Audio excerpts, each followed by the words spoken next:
All right, let's start to bring it back.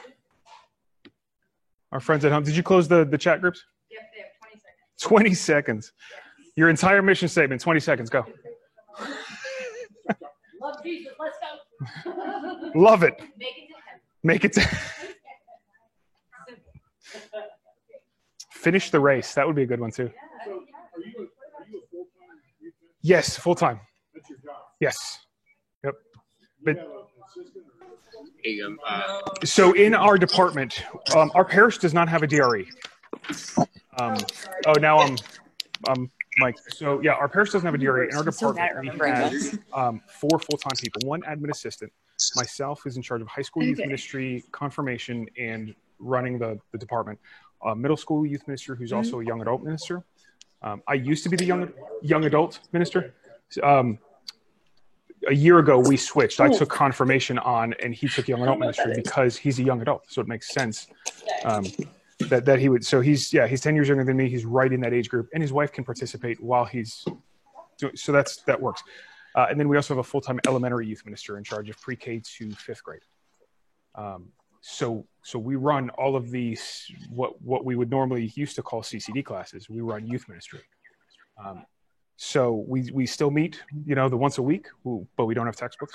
We give them a Bible and a catechism and a packet that says, here's today's lesson, here's this week's lesson. And they have, the catechists have the lessons beforehand, of course, but and it's all based on the catechetical guidelines of the diocese. So we're really trying to take, I'm sorry? Please do. Please do. We would love it. It's something that we're passionate about. And again, it comes back to this Emmaus model, because so many of our young people are sitting there in a classroom that we're trying to catechize, but have never been evangelized. So it's a both and. So we try to take the 8 components of youth ministry that we talked about with renewing the vision and apply them to all grade levels, including going after the parents. Youth ministry isn't just about young people. If you're listening at home, that's a statement that goes across. Youth ministry is not just about the young people. It's the family. It's the parents. Sometimes it's the parents first. Yes. All right, guys, let's bring it back. That was our side conversation. Welcome. So let's talk briefly, real quick, just kind of recap. How did it go? And people at home, please put it in the chat. Caroline is monitoring that for all of the curse words that you might be using next. But how did it go?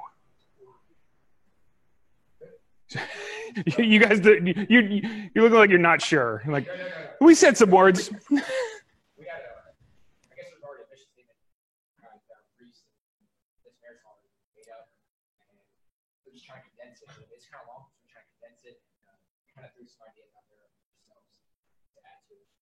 Good. Is it something you can own? You feel like, this is ours. This is something that we believe in. Okay, great.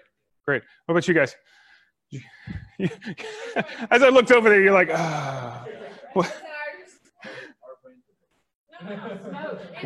welcome to youth ministry. He said our brains were broken.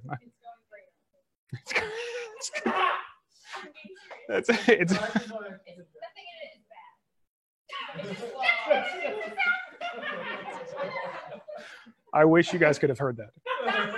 They're fumbling, and then she looked at me and said, nothing in it's bad.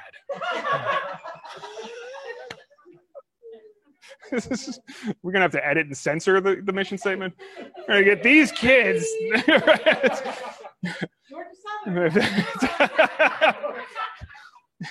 If you have to use the censor button when you're saying your mission statement, it's Daniel, please bring us back. Daniel said, good, we selected a lot of thoughts that we will present to our other members to boil down into a statement. Good. And this is definitely something that should be a team effort. And obviously, I know your core teams are going to kind of ebb and flow in terms of who's on your team. Obviously, if you've got a full-time minister there, a part-time minister there, whoever's the buck stops here type of person has to be involved in that conversation. But it's something that's going to go beyond who you are now, but you've got to be able to buy into it now. So that makes a lot of sense. You guys doing okay still? You got some ideas? Because of your WISE core member? Wonderful. Okay. Like I said, I know, yeah. There was one other, Mary said, part of it is informing other groups in the parish that they're not just there to volunteer for other ministries, that they're Do you get, so I don't know if you could hear, Caroline said, it was Mary that said that it's some part of it is also there to let other parish groups know that you're not just there to do the volunteer work, So this is a funny statement. For a couple of years, the parish youth were always invited to help with our parish picnic, but their job was to take the trash out. It was just assumed that the young people would take the trash out. So when I started, they said, oh, great, parish picnic is coming up. We want the youth involved. And I said, great. I want the youth involved too, because again, we want to be a part of the overall community. We are not forming a microcosm off to the side of our own group. If you're doing that, that's a cult. That's not good. They should be in the parish, okay? Life of the parish, right? So I'd been tipped off that the young people, that their only job, they were trusted with taking out the trash. So I came ready to go, and I said, great, parish picnic, I love it. We want the youth involved. This year, we're going to valet park all the cars. And they were terrified because they knew they could not legally hand over keys to teenagers. And obviously, we went round and round, and I held fast for a long time until I said, look, I just want you to know that we want to do something other than take the trash out. These young people have gifts and talents, and all you see them for is manual labor. That's not youth ministry. That's exploitation. All right, let's get creative. We've got great artists in our parish. They can do face painting booth. Again, parish picnic. But there's so many things that our young people should be challenged to do in the life of the parish. If your pastor's open to it, I would love to see young people on the parish council. That's few and far between. I understand that. But so they can understand what life of the parish is, young people in the life of the parish on the parish council would be phenomenal. I'll be honest, it's not at our parish. Our parish council is solid and they're good, but we differ on that, and that's okay. Everybody has things that they differ with, and that's okay. So other questions, thoughts before we move on? I feel like this afternoon we're just giving a little taste of stuff, and I'm like, here, go home, do homework. Is that pretty much what it is? Yeah. So Caroline says yes. Okay. No more thoughts about mission statements? You guys are done? You guys are still going to go. I would love to hear yours, but you have to use the microphone. We'll come to you. Yeah, I don't need, say I am quite loud. Okay. The WISE core member, Dave, helped generate this. To foster a stewardship of commitment to demonstrate a love of Christ through word, thought, and action within the Catholic community, precepts, scripture, and teachings. Pretty profound. That's why he's wise, Dave. He wasn't. It's a start. I think it's great. Yeah. I think it's great. I don't know what half the words mean, but I think it's no. I'm just kidding. No, it's good. That's good. Action oriented has some things that we can hold to. I think that's phenomenal. Again, keep wrestling with this stuff. Go after it. Yeah, don't wrestle Dave. Wrestle with the. It's a long drive home. All right, so if I can get this click to work, we're going to move on to our next topic. I feel like I'm losing the room. Yeah. No, it's just the reality that I never had it. So, all right. We're going to talk about core team expectations. What is a core team? Why do we need a core team? Are you a core member? Just the fact that you're here, you've been voluntold to be here, some of you. I understand that. It's the way we get most of the people in our church. Voluntold them. Let me help you set your expectations low. Right, Mario? Low expectations so you can go up. All right. In your binders, and I believe it's on the Padlet, as you called it. That's a fun word, is a copy of something I have called the Core Member Handbook for St. Gregory the Great. Are you turning off the people at home? So in your notebook, if you're here or in the Padlet at home, core member expectations. I want to talk about what a core member is first. Core member to me is also interchangeable with the word youth minister. It's just a matter of the fact that core members are not usually paid. Everybody is a core member. Everybody on core team is a youth minister. And that includes before, during, and after the youth night. It includes when you're in the drive-thru at Chick-fil-A. It includes when you're in the grocery store and somebody's bagging your groceries. Or whatever else teenagers do. Wherever you encounter teenagers, wherever you are, you're a youth minister. All right? It's not just, I'm going to clock in when it's time for youth night. My core team currently has 7 people. I lost a couple over the past year, and I've gained a couple over the past year. That's going to happen, right?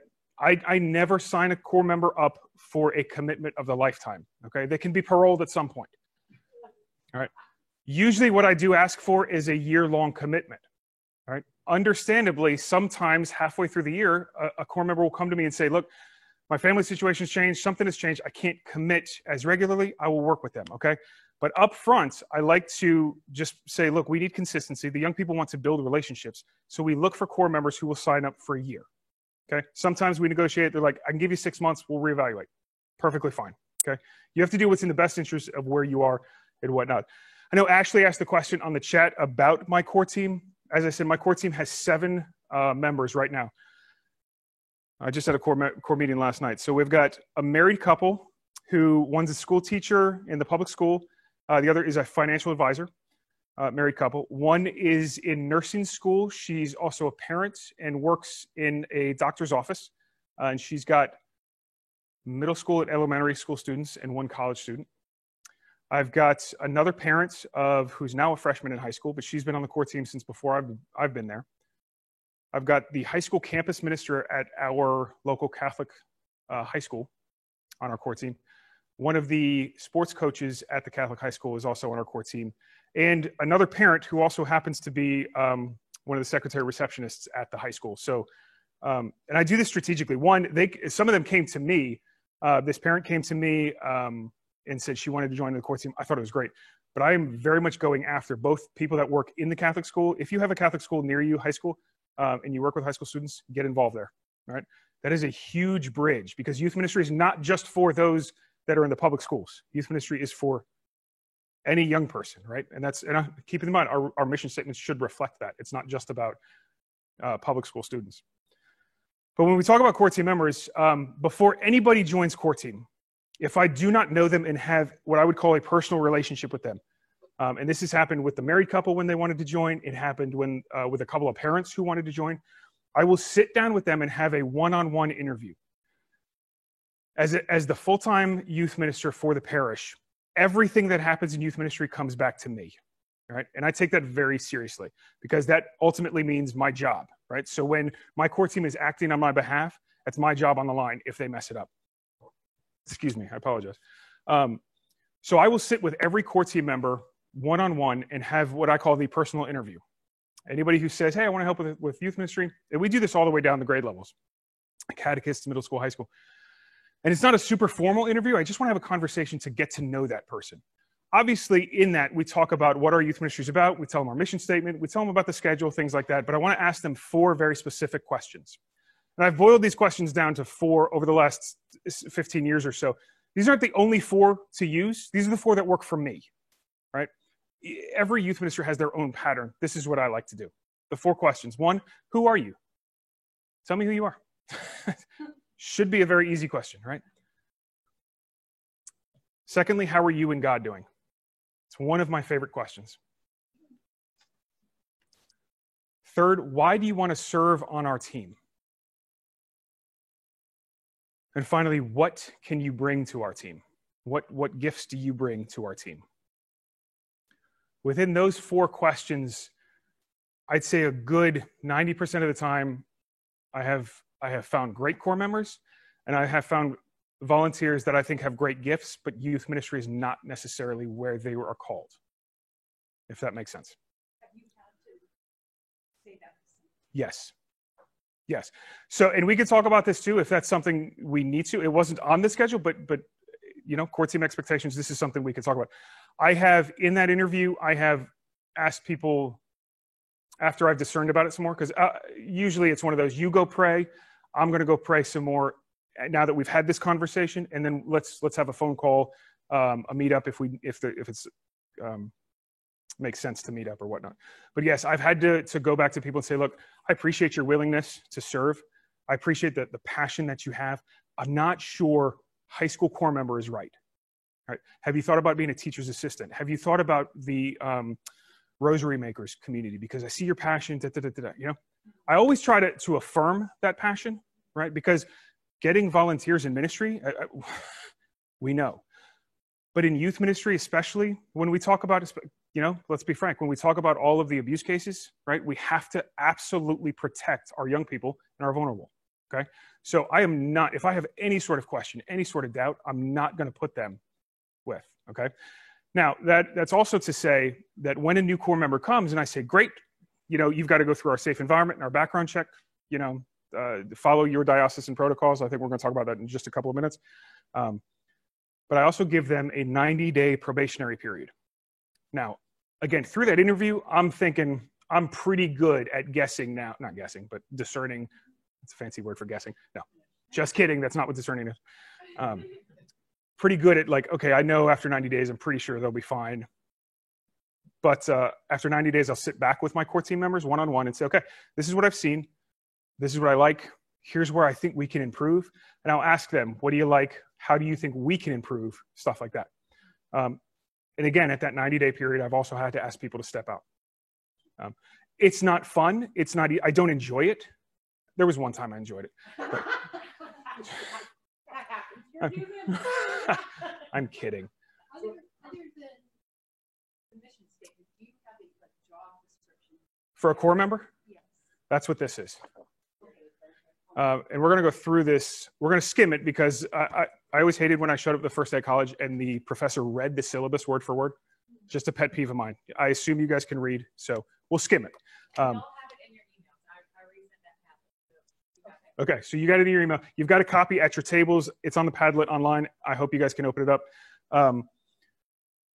I take Core Team seriously. Core Team is another community within youth ministry, okay? So you as a youth minister, whoever's in charge of your Core Team needs to pour into your community there, right? I look at our ministry very much like a Jesus model, okay? In this case, I am the Jesus typography. I'm not perfect. I'm not God, right? But I'm going to pour into my 12, my 7, my core team, and they're going to pour into the teens, right? I also do have relationships with the teens, but we have to pour into our core members because every student that walks in the door is not going to get my jokes. They're not going to like the way I teach. They're not going to like anything about me, and I'm okay with that, right? I'm not there to make friends. I'm there to make disciples, right? I will build the relationships for the teens that have that connection, and I go after, and I share interests with. But I'm going to find the core member that's opposite of who I am in everything but faith, right? I'm not a big video gamer, right? I've got a subset of teens that love video games. I got a couple core members that can talk video games all day, all night. I don't know what they're talking a different language. They love our ministry because we're diverse in our team and we're going after different core members, different teens. All are welcome. Right? And we want somebody that they can connect with, both as an adult, but also other teens, right? So in your core teams, as you're looking for volunteers, Ashley had mentioned on the chat that she was having trouble finding volunteers. Look for diversity where you can, okay? It's not just about getting a warm body. At some point, you do have to hit ratios, your proper ratios. Ask your parents. Ask parents to stay, okay? Even if they're not the small group leaders, just have them there for the liability, okay? Who can help if somebody gets hurt, things like that. But core members have to be, there's a certain, we're a different breed of people. Let's be honest. Those of us that love ministry to young people, we're a different breed of people. And that doesn't preclude age. I've had 60, 70, 80-year-old core members, right, that are phenomenal. And I've had that 21-year-old that plays guitar and surfs, and his faith was about that deep, okay? There is no stereotypical core member. That's one of the reasons why we put this together. If you want to start opening this core member expectation group up, we can start flipping through it. First and foremost, it has our mission statement right there. It also talks about what the core member is. The core member is a minister. The core member is a minister. You're not there to hang out with your college buddies when we show up at our youth nights, at our Bible studies, at our retreats, at our social events. You're not there to hang out in your little core member group. I love my core team, and we go and do escape rooms together, and we go to dinner together when we were allowed to be social. We would socialize, and we would pray together, okay? But when we're there as ministers. So the core member is a leader that we expect to be there, to be committed to everything that we can do as a ministry. Now, I will say this. We've changed some of this stuff. This is like the ideal, the optimal. This is what we shoot for. It's in writing. But then I have those one-on-one conversations with some of our core members. Hey, Mike, I'm a working parent. I can commit to our Sunday night youth groups and the occasional retreats. Is that okay? Absolutely. If I can work with that and we can make it work where they can still build the relationships and we can have consistency, we'll make it work. I don't expect all of my core team members to do every trip, every social event, every other thing outside of our once-a-week youth night, okay?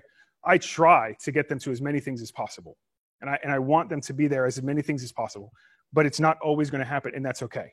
That's where the full-time or part-time person of the staff, that's your responsibility at some point. Like, there's sometimes when I'm the only adult running the Zoom Bible study, safe environment. My wife is also there, but so we are watching that kind of stuff. But I don't expect my core team to sign on to every single thing. Okay, you got a list of things that a core member has to be. 18 years of old, outside of high school. In our diocese, you've got to be at least 21 to drive. I don't know if that's the case here. That is the case here. Do you guys have Catholic Mutual as your diocesan insurance? Not sure. Okay, that's fine. I was going to say, I'm sure a lot of it's the same in both dioceses. There's a lot of tick marks down here as you read all the bullet points. I'm not going to read them to you. G-rated language had to be put in there after a couple of years. All of these things got here because of some reason. Okay, let me be upfront about that. A greeter or a youth ministry mission statement. They should be aware and respectful of Catholic teaching. Here's the thing. When I ask a core member to lead a youth night, I want the gospel of Jesus Christ, not the gospel of Mario. I'm just using you as an example. They don't come and their parents don't send them for the gospel of Mike. Okay, so whatever my position, if there's teaching that I am struggling with, first of all, I'm never going to ask a core member if they come to me like, look, I'm Catholic, I love the church, and I'm still wrestling with this teaching. That's okay. That's okay, as long as they're still wrestling with it, right? I'll never ask them to give the teaching for that topic that they're wrestling with, all right? So that's part of the awareness, and that's part of the connection that you have with your core team. But at the same time, if they are teaching something, it's going to be Catholic teaching. It's not going to be the Gospel of Mike, and that's super important. I'm not here, and they aren't here to hear what I have to say about who Jesus is. It's who I've encountered Jesus in and through the Catholic Church. Okay, that's 100%. Yeah. When you say like wrestling, like you mean like as in like they just don't agree with the teaching, or like they're just struggling with the teaching? So the best example I can use is when I was in high school and just out of college, through college, I was wrestling with the way the Catholic Church presented its teaching on capital punishment. All right. And I say this to adults, we're ministers. Okay, I'm not preaching this to teens. You're never going to get what I thought the church should teach. Okay. But I was never closed off and said, well, the church is wrong. This is the way it should be. Okay. If that's the case, like then we've stopped our discipleship. Then we've stopped our growth. Right. Because I believe that the church it holds truth, right? Capital T, truth. So if we believe that, we can't be cafeteria Catholics. Well, we'll have some of this and a little bit of that, but not that, right? We're Catholic, right? So that was one of those things, but it was something that I was still wrestling with. Like, okay, where does the church teach this? What are the teachings from? Why does it say this? Okay, but never just stood back and was like, you know what, I'm done. Right? And to me, that's the difference. Okay? And I've got core members that I know are wrestling with certain things, but they're continuing to go out because they'll come to me and say, okay, I read that, explain this to me, or where does it say this? And I'll give them either other resources, we'll have conversations, I'll advise them to go to their spirit. We're not perfect. And we can't expect that every core member should be perfect, right? I want them to be perfect. I strive for perfection. I mean, look at me, I'm close. I appreciate your but we can't settle either, right? We can't settle. So if you flip the page, we're talking about, are there other questions? I'm sorry, I thought I saw a hand. No? Anything? How big how big a congregation do you have? Pre-COVID or now? Just kidding. On the books, we've got 4,500 registered families. And the second question is, when you say a background check, is that, I think they did a background check before the birth, right? Is this a separate background check? No, this is our diocesan safe environment policy. So they have to go through our Virtu style program. We use Safe Haven now. And then the diocese conducts the background check. We'll send that back to us. Things like that. You already passed yours. In the last 10 minutes, she looked it up. Just kidding. And then the driver's license check. Yeah, for our diocese, they do a driver's check.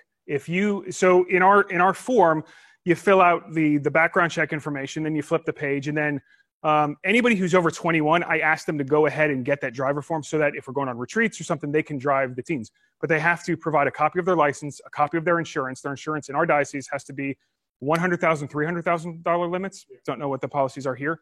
She's going to look them up. I'm putting her on the spot right now. So, okay. But the diocese conducts all of that, and then we get one simple report back. Y'all, if you're driving, you have to fill out a driver form. Yes, he's filled out the driver form. I don't know if we have that on. I'm sorry. No, you're not. And those are all questions that I can answer any of those questions for like what we're supposed to do. And I know anytime y'all are driving students, you have to fill out that form. You're just supposed to hold it on in case you ever need anything with it. No, that's so if all. we have it on record, if you have it at the office, that should be sufficient. Right. And that's what our parish does. So we've got a safe environment coordinator at our parish. She's actually part-time youth ministry admin assistant, part-time safe environment coordinator. So she's got the big lockable fireproof file cabinet that has all of the reports on every volunteer in our parish. So when that report comes back, it goes in the file, and because there's sometimes when every year we've got new parents that have freshmen now, and sometimes the parents are like, well, I want to go and see what that retreat's about. Do you need help? No, but I need a driver, and I'd love for you to stay. Right. But I'm not going to give you other responsibility except make sure the kids don't die. But then I can go into the files and say, okay, well, you were a Catholic school parent, so I know they did the background check here. Is it still valid? Because it expires after so many times. But no, we got it. You're good to go. But even when you have something like that, let's say a parent wants to. I'm just going to hold this out. It'll probably pick it up. Even though a parent wants to take a bunch of kids, let's say to a DYC or something like that, are they supposed to have the Burtis training? Yes. That's required. Yes. Anyone who is serving with teens would have to be. Anyone. We say that in a parish or school, anyone, the maintenance people, anybody who is on the parish grounds has to have a Virtus background check or Virtus training and background check. And then as you take on more responsibilities, like you have to do the monthly bulletins. There are different ranges within Virtus, but anyone on campus needs to have it. And that's for everybody's safety. That's for our safety as adults and for the children's safety. Yeah. But you are Virtus trained, right? Do you want me to check and make sure you're up to date? No. Okay. Okay, because I can do that. Let me cover too. the mic before we. That took a long time. Don't you have that? You have to have refresher training?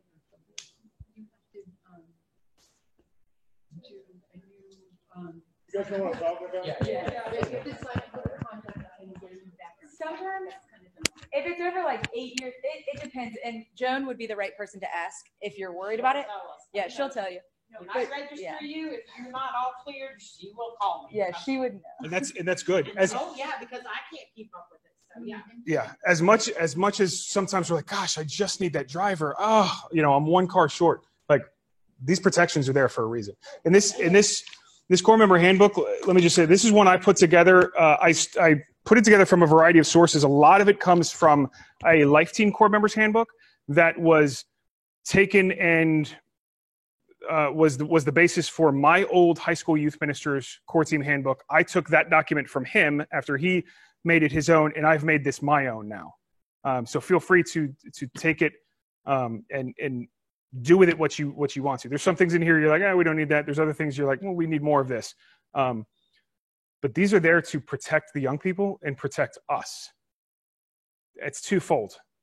I mean, I have to admit that Do you want to admit it into the microphone? No, I really, this is a recorded source, so I don't know. They said that they can't hear people who aren't on the microphone, just so you know. Okay. But we've had a situation where kids will start talking about something that they've done over the weekend or over Saturday night or some jazz like that. And this is an open forum, and it gets to a point where I have to say, stop. This is not a confessional. we either need to expound that offline or not talk about it at all. Yeah. Because we now get into an area of, do your parents know this, and how do they know it? And, because if they don't, I need to report it. I mean, by statement, I've got to report that stuff because it's getting into the weird stuff. Right. So we're going to touch on that. I'm sorry. No, that's fine. It's like there's so much in here. I want to make sure we get to the big ones that we need to talk about. A lot of this on page 2 talks about what they do for planning team, what we do at the Life Night, the Youth Night. Sometimes it's a Life Night, sometimes, depending on if you're using Life Team, whatever you call it. When my core members are there, they're not just sitting there. Okay, I expect them to, one, anticipate needs. So if they see, I'd say last year and a half, I had 2 guys. One of them is a Marine, decorated Marine. He's a father of one of the kids. He would anticipate my needs when it came to cleanup like nobody's business. Right? He's a Marine, right? But the thing is, like, these are small things that allowed me to get home to my kids before they went to bed, right? When we're done with dinner, I'm starting to get the kids over here, and I always, my motto is clean as we go. So I'm always thinking, like, okay, you're running the game. I'm going to go back over here and start wiping things down. Trash was taken out already. Tables wiped down, chairs up, and I'm like, who did this?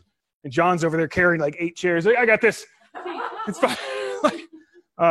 So my core team is always working, and it doesn't matter if it's the Pope. God love him. Francis, if you want to come, you're welcome. Or the best speaker, the worst speaker, like, everybody's there and has a role. And you know what? I tell this to my student leadership team too. Some days you're going to be giving the talk. Some days you're taking out the trash, because we're there to serve. And if you're not there to serve, 1, why are you there? 2, I don't need you there, because there's a lot of serious work. As much as we joke around, we have fun playing dodgeball. You could tell I don't take myself too seriously. I take the faith seriously. I'm very serious about our relationships with Jesus Christ and our discipleship in that, right? So we got to be working towards that in everything. So if you're not there to serve, I don't need you.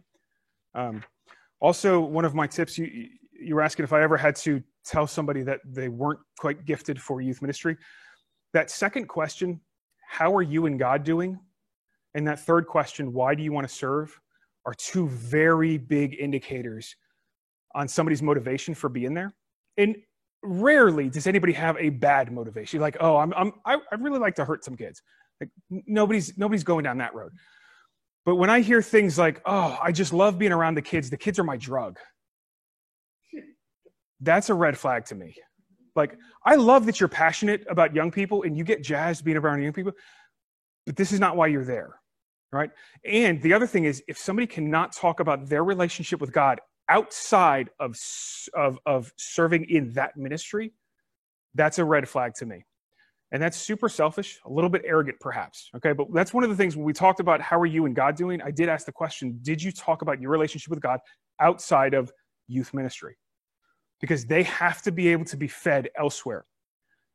I've had people come and say, well, I love the retreats and I love the events and I love adoration, and just being there with young people feeds me. Nope, that's not going to cut it. That's not why we're there.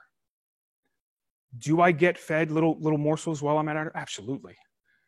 Absolutely. But that's not why I'm there. Okay. I'm there to serve. Make sense? Yeah. Okay. I got one more question. Hang on. No, you're good. This is why we're here. Okay. You mentioned something on passing, Life Team. Now, we're in Columbus, Georgia, and we've got 5 Catholic churches, but we have a number of denominational churches. Okay. And they're really, Life Team is a big deal in Columbus. I mean, it's huge. They've got their own little office there. So now, you have a connection into Life Team Catholic, or? Are you talking about Young Life? Young, You're talking about Young Life. Oh, That's never Young mind. Life. Okay. Yeah. Could you hear that at home? At home, at your parish? Okay. So the question was, you were using the phrase Life Team, but I think you meant Young Life. Okay. There is an ecumenical community in my area. So once a month, all of the ecumenical youth ministers get together for lunch, for prayer. We talk, we laugh, we joke, we share what's going on. We invite people to other things. I think that's important. That's the way I think. There are some people that are like, nope, we're just doing Catholic. At the same time, once a month, I do have Catholic deanery meetings where we just meet with our Catholic youth ministers in the area. Okay. To me, it's a both and, because those youth ministers that are Lutheran, non-denominational Baptist, they're still serving the young people that my young people go to school with, right? So if, God forbid, if something major happens in our area, I want to know that it's not just the people in my office that I can count on to pastorally minister to young people. And of course, we go to worst case scenarios, right? You know, if something happens at the school, I want to know that I can get on that group text with 30 other youth ministers. It's okay. What's the plan? What are we doing? How can we serve together, right? And at that point, it's pastoral care, right? Right. Again, I point everything to the Eucharist, but the teen in front of me, wherever they're at, makes sense. At the same time, if I can't be there, I want to know that there's somebody there that's talking about the Lord. Okay. Yes, you've got more. I've got more. You've got more. Are you asking? Yes. Do you have more? I've always got more. Yes, keep going. Okay, so. I do want to go back to what he was talking about, like when a kid brings up something that's really big, like how do we handle it? Yes. Is that what you were going Yes, we're going there. So one of the questions was, if a kid brings up something big, how do we go there? If you flip the page, we talk about our confidentiality policy. My core members have to know, first and foremost, they are not licensed counselors, unless they're a licensed counselor. Right? I am not a licensed counselor. I'm really good at listening, unless you ask my wife. Right? I'm really good at selective hearing, right? I'm good at listening, and I'm good at accompanying, okay? So when a teen comes to me and says, Mike, I'm struggling with this, or so-and-so is happening, right? I say, okay, I'm not the guy, but I know the guy, or I know the girl, or I know where we need to go. My teens are very upfront, or I'm upfront with my teens, and I'll say this in big group a couple times a year. I'll say this when a teen comes to me and wants to talk. Two things. My confidentiality policy says, first of all, I, as an employee of the diocese, am a mandatory reporter. So anything that they tell me that crosses that line of harm to them, harm to somebody else, I have to take it. All right? And I'm very upfront with them. Say, sometimes that means we're going to be calling your parents. Sometimes that means we're calling the authorities. Sometimes that means we're going to the pastor. I don't know how your parents are going to react. I don't know how the pastor is going to react. I know that I will sit with you at every one of those meetings that you want me at. Okay? But I'm very upfront. And I take that very seriously because, I mean, we know teenagers, right? Sometimes they're emotional, sometimes they're hormonal, and they go to worst case, my dad's going to kill me, right? I have yet to lose a teen in that manner, right? Because something was so terrible that they're like, oh, my parents are going to kill me, and that came through, okay? Hasn't happened. I've had teens, I've got 2 teens that still have not talked to me in about 5 years because I had to go to their parents with something. I don't lose sleep over that. I love those teens, right? And I want them to know the Lord. The bottom line is I'm not their friend. Okay? You have to understand that. As a core member, my confidentiality policy says this. If they're breaking up with their boyfriend or girlfriend, I don't need to know. I don't. Okay? If they want to cry about it and they want to call me and they want to talk about it, that's perfectly fine. Now, if they call me at 2 a.m, right? And they say, broke up with my girlfriend. She dumped me. My response is going to be, I'm so sorry. You will probably still be dumped in the morning. Call me then. That's called pastoral care. No, I'm just kidding. My teens know that they can get a hold of me. We have safe environment ways that they can get a hold of me if needed. My teens' parents know that they've got ways that they can get a hold of me if needed. Okay. Again, somebody calls me at 2 a.m. I've gotten phone calls at 1 a.m, at 4 a.m. It's one of those things where we assess the situation. Okay. Is this one of those things that we have to deal with now? Sometimes, yes. Okay. Sometimes my next phone call is to the police. Thankfully, 60, 70% of those, 75% of those times, it's, okay, I hear you. I hate that you're hurting. Try to get some sleep. Pray about it. Try to get some sleep. Let's talk in the morning. Okay? You have to understand your role. You also have to understand your boundaries. Your boundaries have to be there. I will say this, my boundaries as the paid person in youth ministry are different than my core team's boundaries, as they should be. I protect my core members as much as I can. Okay. Sometimes they will go straight to core members, and that's good. Again, not gonna make the deepest relationships with every teen that walks in there. I want them to know that they can go to somebody. Okay. Now, if they go to somebody, they go to Dave and they say, look,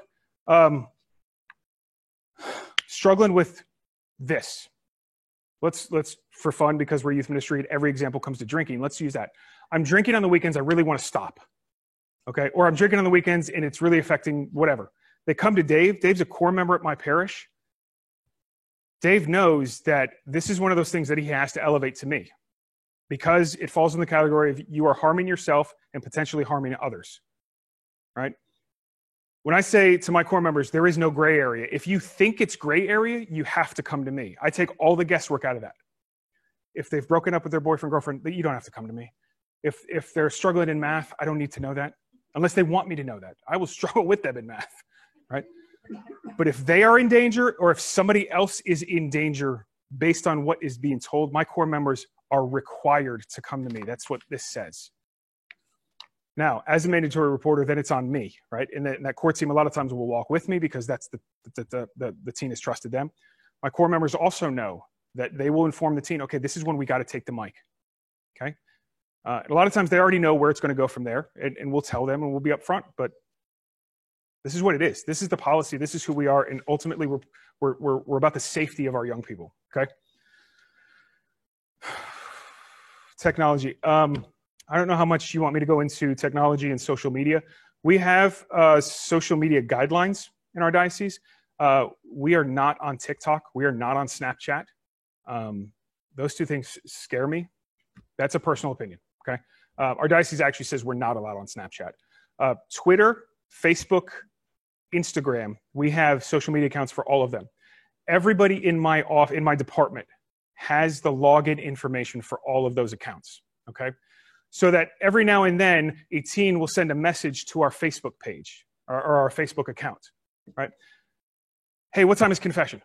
Okay, I feel comfortable answering a one-on-one message in an environment that says, I know at certain times I've got 2 to 3 other people checking that regularly to protect all of us, okay?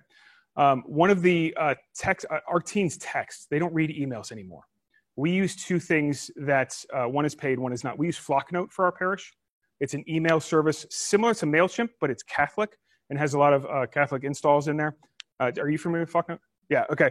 Flocknote is also written and owned by a Catholic, which is cool. So we use that as our parish email server, but it also has the ability to text through the Flocknote, right? So if they've put their information, you can text, and that's a safe environment approved way to do it. The other app that we use is called GroupMe. I don't know if you guys are familiar with that one. All right, that's one. I love it because I hate doing this if I'm sending a message. I'm really good at texting and typing with my thumbs, but they cramp after a while, right?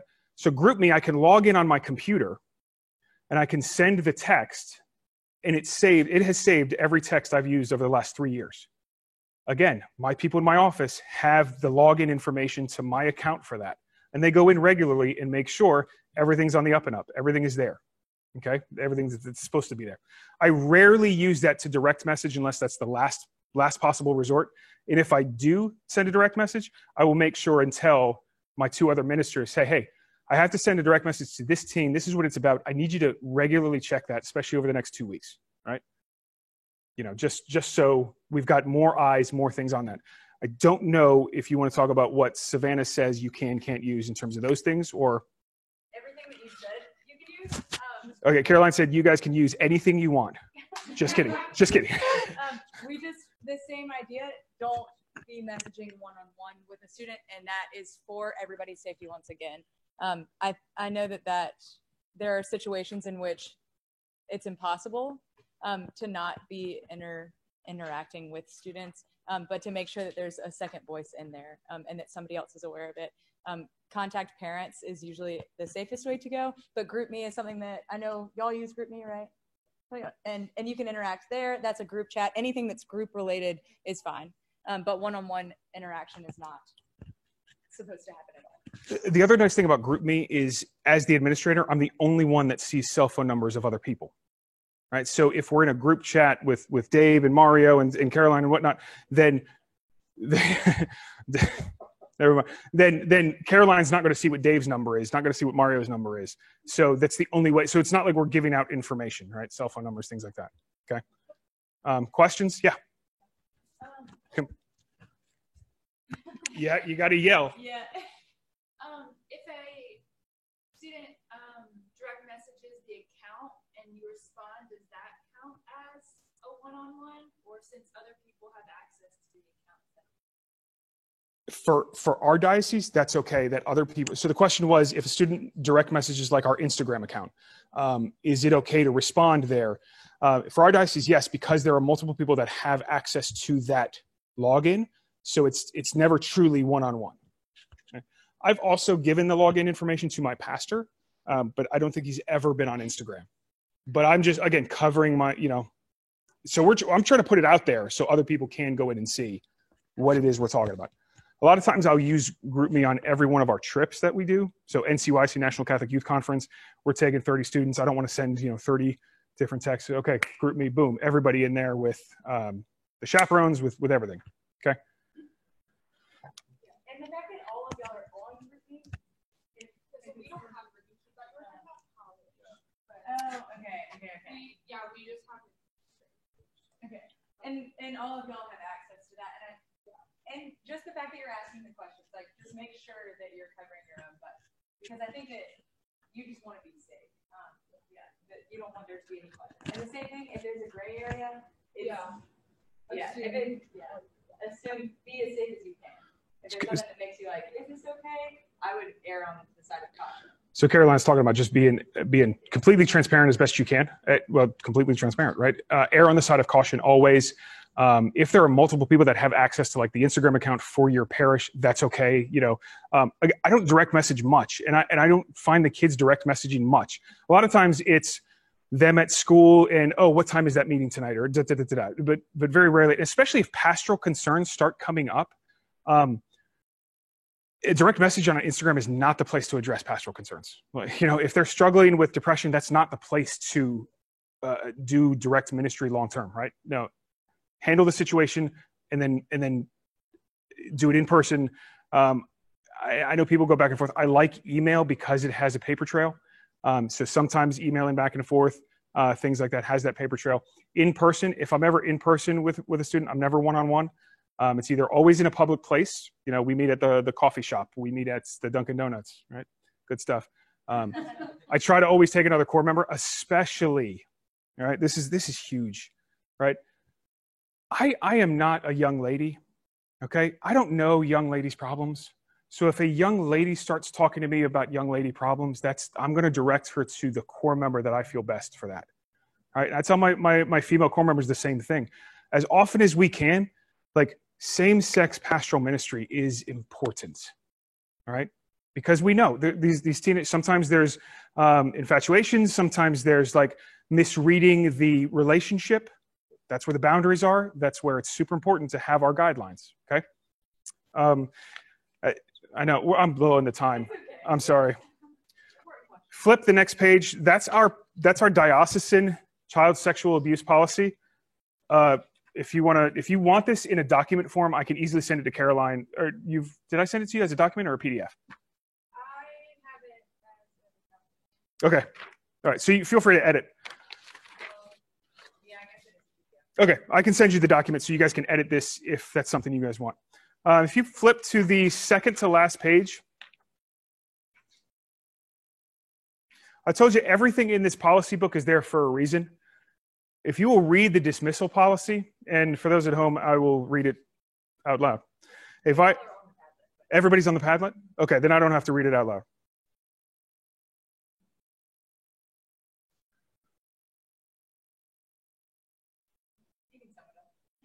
You want me to sum it up? Do what it says, or we'll take legal action if we need to. I said everything's in there. I've had to call the authorities. It's not a fun conversation. Okay, I've had to ask people who have gone through all of our safe environment stuff, who have gone through everything, including this handbook, including the next page, which is the signature that says, yes, I agree, and I have read, and I understand, and I'm a good person. I want them to know, as much as we joke around, that I will do everything I can to protect my young people, including call the authorities and make sure that you are nowhere near them if that's what it takes. Okay. I hate to say it, but I've had to do that. I've had the pastoral situations. I've called the SS. I've had the pastoral situations where I've had to call the police during a youth night because one of the teens said, "My dad's hitting me." Okay. These are not fun things. These are not things that you should do alone. Okay. I don't care if you're the paid youth minister or not. Have somebody there with you, because those are difficult phone calls. Those are difficult conversations to have, but you have to put yourself in a position to be okay with making that call. All right. It's not easy. It's never going to get easier. I hate the days that I have to call the SS. It's not often, but I know that every year I'm in ministry, that's a possibility. Okay. And as much as it's awkward, and as much as you're like, that parent is going to hate me, I don't care. That young person's going to hate me. It's not about that anymore. Okay. You have to be able to put all that aside and say, this is what it's about. Okay. And do your best. Also document everything. This is an aside. Document anything and everything you do. If a core member comes to you with one of those pastoral concerns, first of all, have them write it up. Hey, Jimmy came to me on this date. He told me this. Then I took it to you, Mike, and you've asked me to write this report. Okay, now I've got that report. Now I'm going to take that. I'm going to take it to whatever next. Maybe I've got to go to my pastor. Maybe I've got to call the diocese. Whatever I'm doing, I also document. I've got a folder that I call incident reports, okay? That anytime something like that has come up, document. Everything that you've done, everything that you are planning to do, and then you have to go and update that document. Okay, so sometimes I'll get that at 10 at night, and I'm like, okay, this is a big one, but it's not big enough to call my pastor at 10:30 at night. Okay, it's one we will deal with the next day. So, and my plan is to contact Monsignor so-and-so first thing in the morning, and then I'll go back after we've had that conversation with Monsignor and update that document. Right? Make sense? Okay. Did you want to add anything? I know I blew the time out of the water. No, you're so good. I think, yes, just remember why we're here. It's for their spiritual safety and their physical safety too. Don't shy away from the big questions. Yes. If you don't know the answer, involve your pastor. Involve somebody who does know the answer. Don't be scared. I think that's just about it. Use your resources. Call the diocese. Yes. Okay. I've been in ministry for 17 years. I will still, if somebody comes to me and says this, okay, I did this last time. What am I going to do this time? Because this situation is slightly different. I'll call Jerry, our diocesan director. I will still call my high school youth minister who is still in youth ministry, right? And say, hey, this is the situation. This is what I'm thinking about doing. Is that right? What else do I need to do? How would you do it differently? The beautiful thing is he calls me with the same stuff. Hey, this is what I've done. What do you think? Okay. Have your resources. Other youth ministers, other people in the same boat are imperative to have. Form those relationships, okay? And if you're early on in ministry, reach out to the people who have done this forever, Like, was that a personal attack? Reach out to those who've done this forever. Forever. You ever watch The Sandlot? That's the way forever. Golly. Are you ever going to be paroled from ministry? I don't know. I'm trying to break out. Right. Well, what I didn't tell you is I actually have my core members sign this in blood. So. Me too. Okay, you got a question online that says how many core team members do you think you need per kid? Per amount of kids. As many as all right. So. Fun question. So the question is, how many core members do I think I need for the group size that I have? Am I paraphrasing that correctly enough? Yeah. Okay. I will say this. I will get as many core members as I can. I will take as many core members that I can get that follow through all of those safety protocols and the interview, et cetera, et cetera. There is always work to do. There is always ministry to happen. Now, forgetting the core members that are actually going to go on the retreats and be there every youth night and want to run the Bible study and want to lead the small group, those are few and far between. In my parish, I've got 7 this year. I wish I could double that. Okay. And if I could triple it, then we would take over the world. How many kids do you And that's such a weird question because of COVID, right? So at our best, we were pulling in 60, 65. Wow. Okay. that's, you know what? I don't get hung up on numbers. One, we're 4,500 parish families. I was getting 65. That means I have over 420 some odd high school students who are not engaged. That's the number I'm concerned about. That's the number that I tote. So when somebody says, how many are you getting? That's not the number I care about. It's how many are we not reaching? Because there's always work to do. And that's just of registered families. You want to talk about parish boundaries? That's every teenager within the boundary of my parish I'm not getting. All right. So if we want to get on our high horses and say, oh, look at how many youth I have. Wrong question. How many are registered? Then let's, you know, you're not special. We talked about that this morning. God can raise up rocks. And I think some days, I appreciate the confidence. If you don't know how many teens you're supposed to be going after, it's all of them. All of them. It's not just the registered ones, it's all of them. When I open the doors at the parish, now, of course, this fall is going to be different because they have to sign the COVID waiver. But when the doors are open, I don't care. As long as they're within that proper age parameter, the high schoolers coming to the high school ministry, junior high is going to junior high. Bring a friend, bring 8 friends. I don't care if they're Catholic, agnostic, atheist, Baptist, you know, bring them. I'm not there to drive Catholicism down their throat. I'm there to love the kids where they're at, in the appropriate ways that are set forth. So how that's a twofold question. I don't know. I don't know how many is enough. What do your diocese say about what your ratios are? That's step one. I already answered that part. Okay. If anybody doesn't know, ask me. Excuse me. Yeah, so I would take as many. And then you're going to find people that want to volunteer, but they can't commit. There's always a role. Sometimes we need people to drop off materials, okay? Sometimes the best thing, I've got a group of people at the parish that are like, we want to pray for you. How can we pray for you? I'm like, great. I will give you a list of a first name and a birth date, and I want a birthday card for every one of my teens that I can mail out, right? And they will write this beautiful, beautiful note. Hey, we're praying for you. God bless you, you know, whatnot. And all they get is a first name and a birth date. So there's, you know, not giving addresses, not giving anything out. But they know, okay, in May, we've got to do this, you know. I think I only actually give them the month. So less information. Other thoughts, other questions coming through? No? I know if you're talking about core members, I think this fits here. Thank you. I know that we're not all professionals.